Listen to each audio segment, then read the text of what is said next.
Hi guys, this is Dan with Pacific Tech Center, and today I'm excited to show you the new, the very first chapter of the IBIS system, version A. And what this system is based on is it's based on the state machine that I explained in the previous video. And it's going to allow you to see how you can control multiple items at the same time.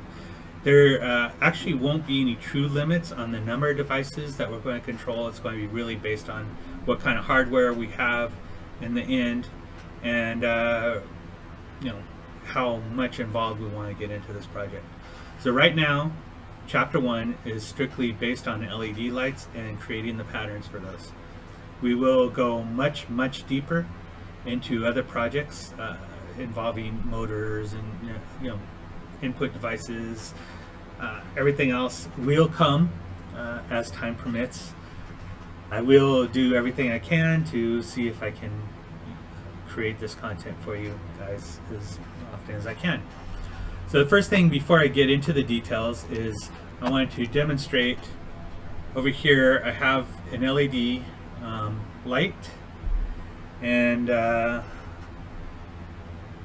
want to show that it's not actually, last time I only showed you one. Now we're going to control 4 of them all at the same time. So go ahead and take a look at this. And you can see we have the white light going fairly slow compared to the rest of them. The blue light has kind of an alternate pattern to the red light. And then the green light is kind of a fast blinking pattern going on. And basically everything is as from the previous examples on the state machine. I do everything based on time rather than CPU cycles, so that allows us to keep everything in sync based on milliseconds. So anyway, let's go ahead and break that, and I'll get into some of the code.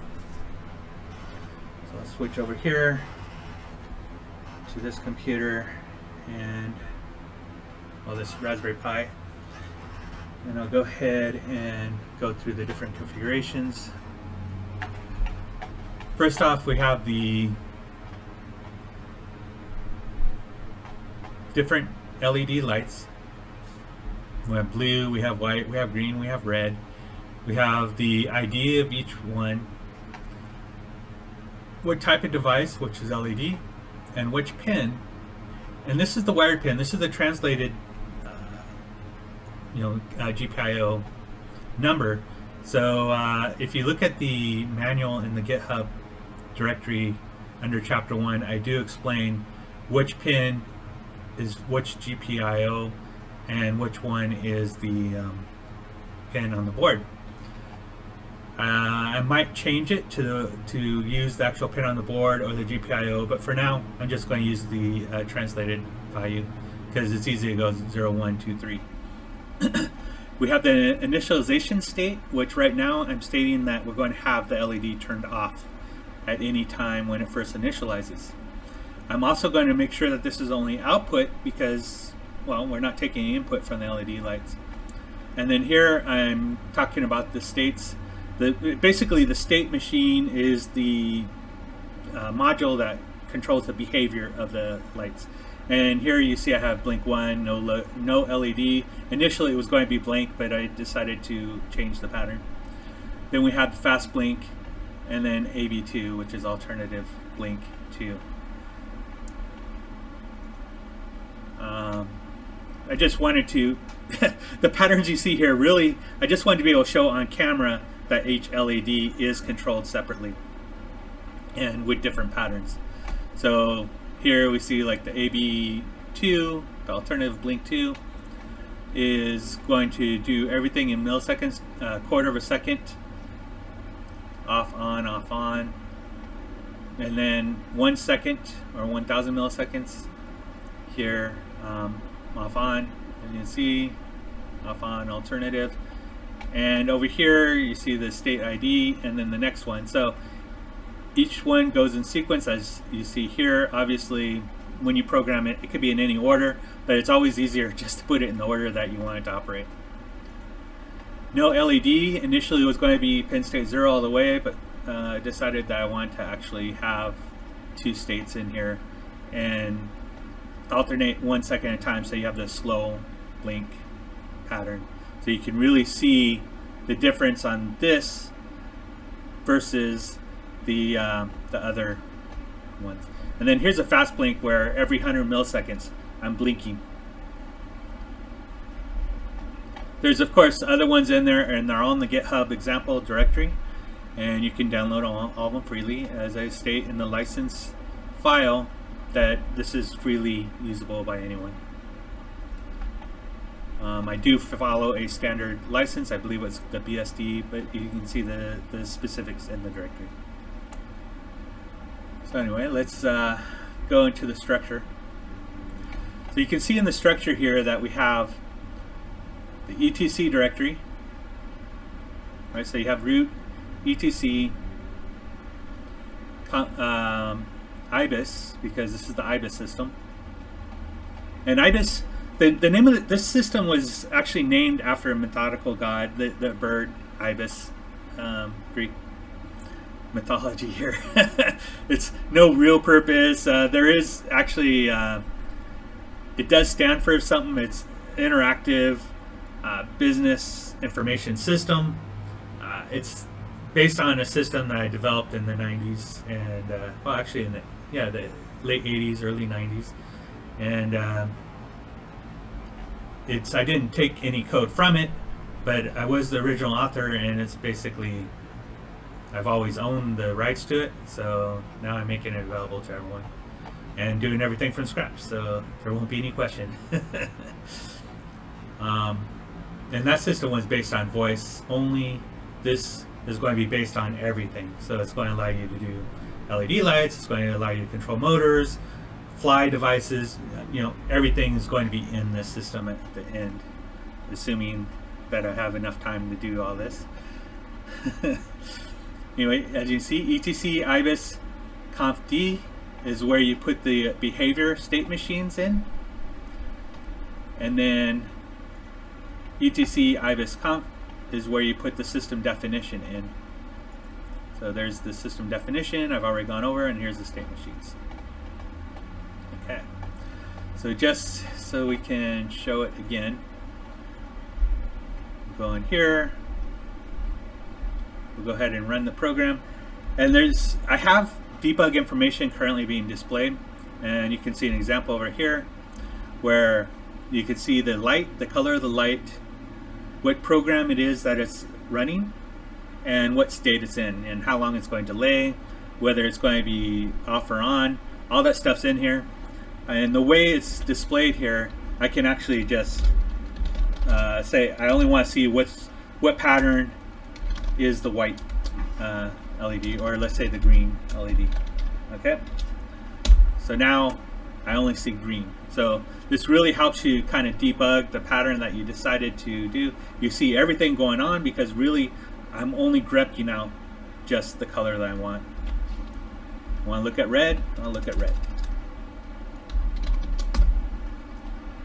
And there you go.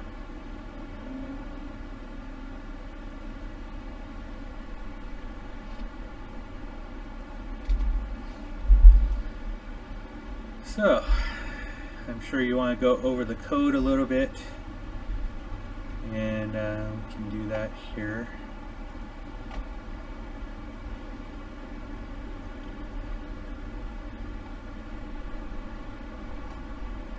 I mean, really, in the end, hopefully you don't have to look at the code unless you want to make modifications to it. Obviously, it's open source. You can do whatever you want. But I really want you guys to just, in the end, you're only going to have to focus on the behaviors of each device, and you won't have to know the details. But of course, the goal here is to explain the details enough for you to understand, and obviously, comment, ask questions whenever you need, and I will find where the home directory is at some point.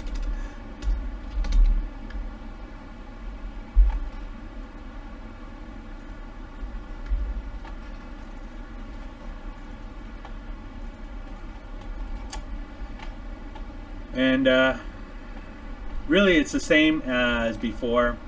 There are a few things that you'll notice different in here, which is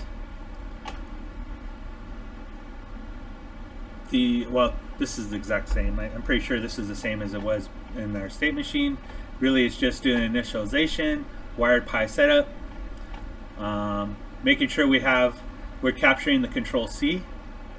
So if someone hits control C, I'll turn around and do a normal shutdown, which basically turns off all the lights. Or at least it should.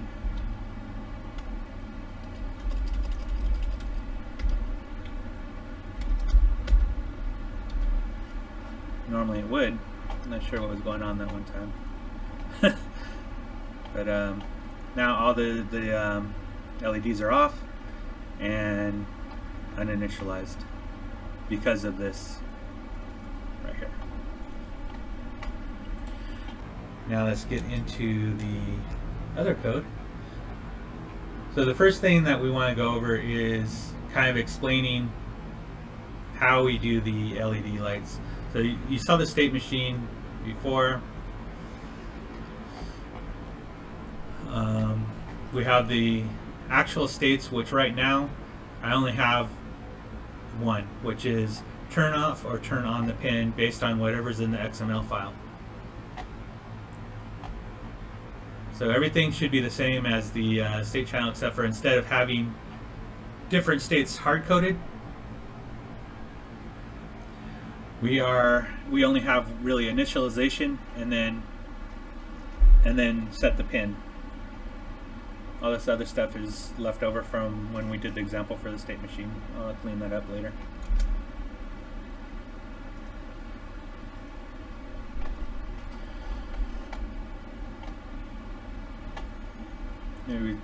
Like I said, it's almost exactly like the state machine we did in the previous video, so I'm not going to go too deep into this. If you have any questions, definitely let me know. But as you can see, the states are going to be initialized and then set the pin, and the pin is going to be either 0 or 1 based on the XML file. Unknown is basically just going to send it back to LED initialize. So there really is only 2 states. This is strictly for debugging at this point. Get state name, and at some point it'll also be for logging, but right now we don't log. You can always redirect the output to a log file if you need to. Handle states, again, same as before. Check to see if the current state is done. If it's not done, keep on waiting, and then if the time has elapsed, then go ahead and execute the cleanup and find out what the next state is, and then go initiate the starting function for the next state. There should only be 2 states at this point, so it's not that complicated. At some point, well, maybe I'll add some functionality that requires its own state, but right now it's just 0 and 1. We could have fading, stuff like that, but in reality I could do the fade still within the pin start and end. So what I could do for fade is in the XML I could flag that this is a fading LED that will be, fading off and on depending on which one it is, and every X milliseconds, or maybe even at that point I'll have a reason to have nanoseconds, we would change the value, and that would really be an interesting feature that I can consider. I don't want to really make this video too long. If you have any questions, like I said, reach out to me and ask the questions. The source code is in the GitHub, and you have the device parent classes, the management of those classes, and then you have the program, which is the behavior programs used for the state machines. At some point, again, I'll probably, if there's anyone that wants videos for me to explain the details of each of those modules, I will. I will try to add some documentation system like Doc Plus or something like that, so you can easily go through the code. Anyway, I'd like to thank you, aloha, and mahalo for watching.